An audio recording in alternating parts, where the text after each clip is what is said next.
You've got some Asian Americans looking for some allies. Is this truth, lies, or shenanigans? This is truth. So, a recent article on Vice has spoke about Asian Americans that are calling on allies in the response of a wave of hate crimes that have been taking place. So, three recent attacks on mainly senior citizens that are continuing to rise of anti-Asian racism during the COVID-19 pandemic.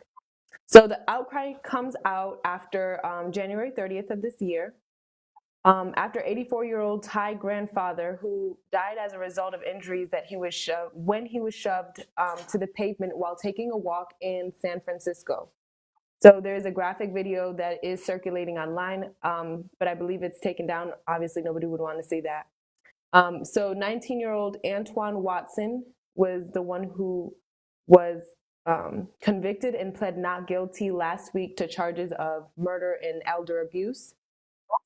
Asian Americans across the country have been using this attack as proof of this mounting issue. So, the continued rise of anti Asian sentiment and hate crimes in the wake of the COVID-19 pandemic.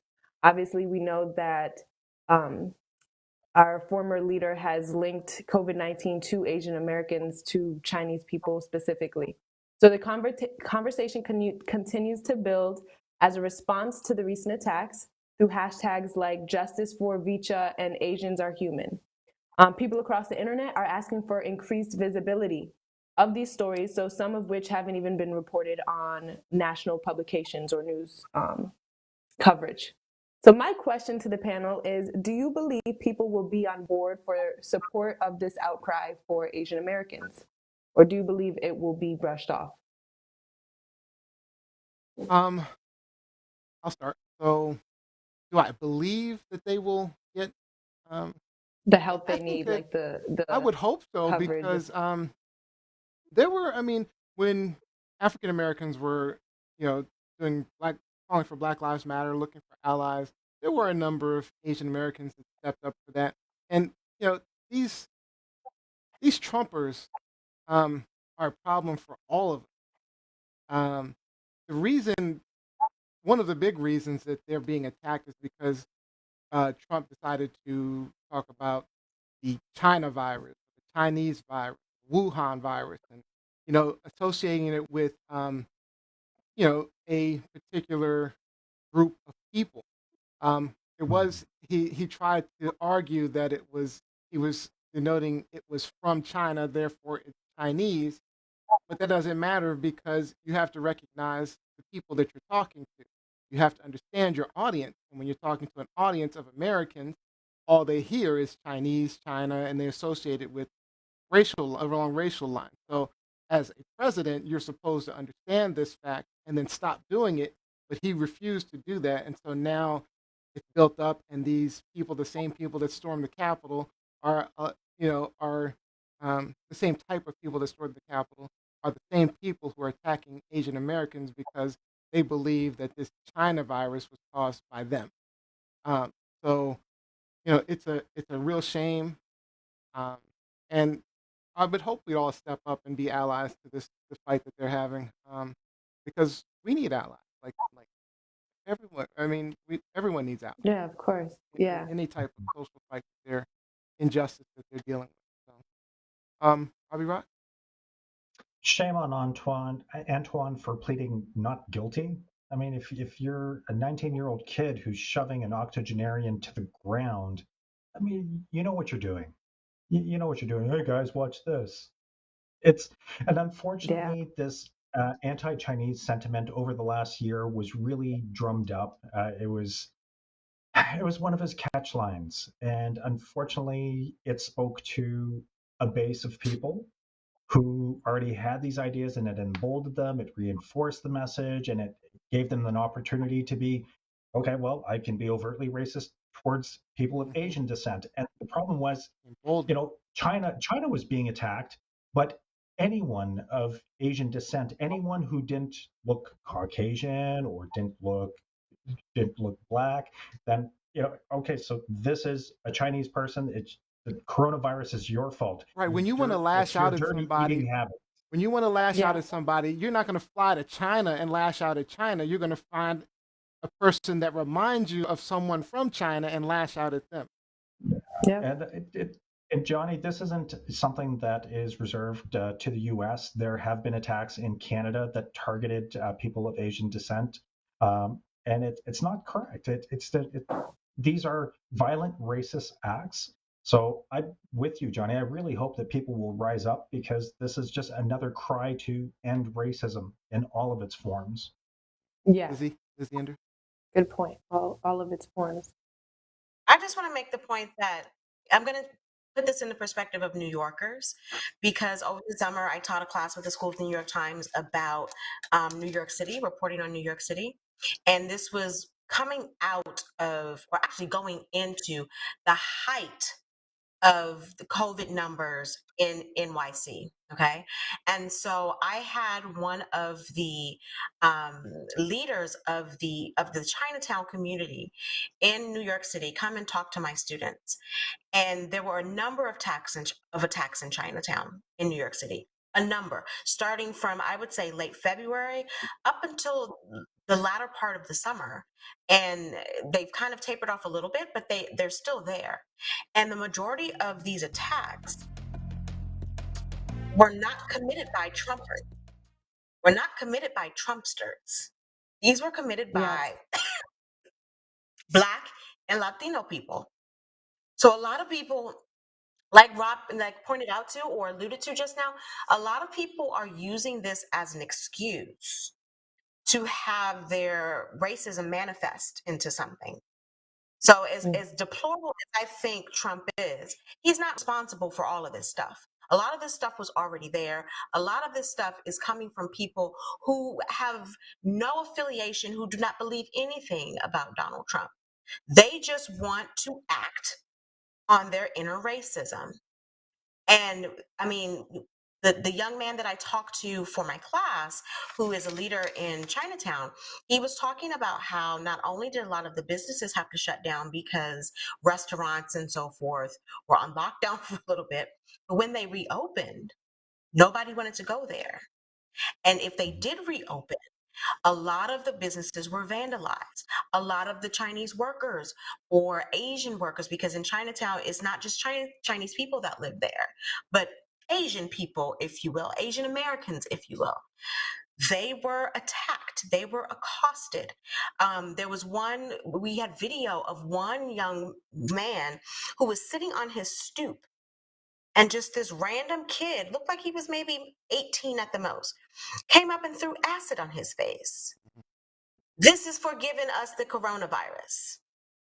So Oh my God. it's a lot. It's a lot. It's a lot. People are Um, so do I ignorant. do I think that Trump helped, exacerbate the issue? Absolutely. But there, in certain cities, there's already been this conflict between the Asian community, the Black community, Mhm. the Latin community, Latino community, and this just made it worse. Right. Um, so do I think that they have allies? I do think that they have allies, but I also think that it's a serious threat to their community that our leaders, whether it be at the local level or at the state level or the federal government, needs to step in and take this seriously. Yeah. Needs to step in and take this I think seriously. Biden is with it. I mean, I think the DOJ is now with Biden. But my point on Trump, and I see some comments online related to that as well. But um, so I don't believe that Trump is responsible for racism towards Asian Americans. That's not what I'm saying. Mm, What I'm saying is similar to what Robbie was saying. Trump is responsible for emboldening them to be able to act out on the existing racism. It's the same thing towards African Americans. The racism is there. There's no question. And the racism between different groups. Because there's a lot of Latinos that don't like blacks, and there's a lot of Asians that don't like blacks. So it's but what happens is when you have someone like your president of the country um, saying that this is okay, then it emboldens them and it makes it more prevalent, more active, more. It happens more often. Like the thing says, it increases. It's a growing number of. And I agree with you, but let's just not be naive that a lot of these people aren't listening to Trump. Probably never even heard Trump's message. Oh, no. And as Mike Winter pointed out, I mean, this isn't the first time. You know, if you guys haven't read it, read No No Boy, the story No No Boy. Look up the history of Japanese internment camps after World War II. Mhm. Like this is something that has been ongoing in this country Yeah, and as it relates those to numbers would American. level out. I mean, they would level Um, out. What I'm saying is the so- increase is due to Trump. That's what I'm increase.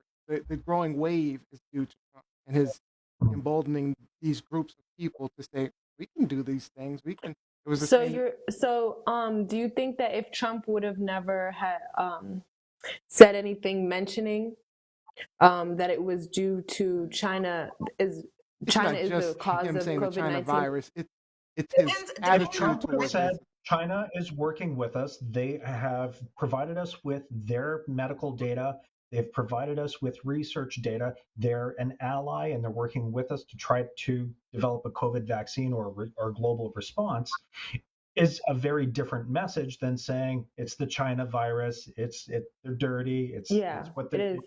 what? It is a different No, message. Yeah. and I agree it reminds me of Hitler, how he vilified the Jews in the 30s before he mounted his big thing. Yeah. It's but a I very also similar message.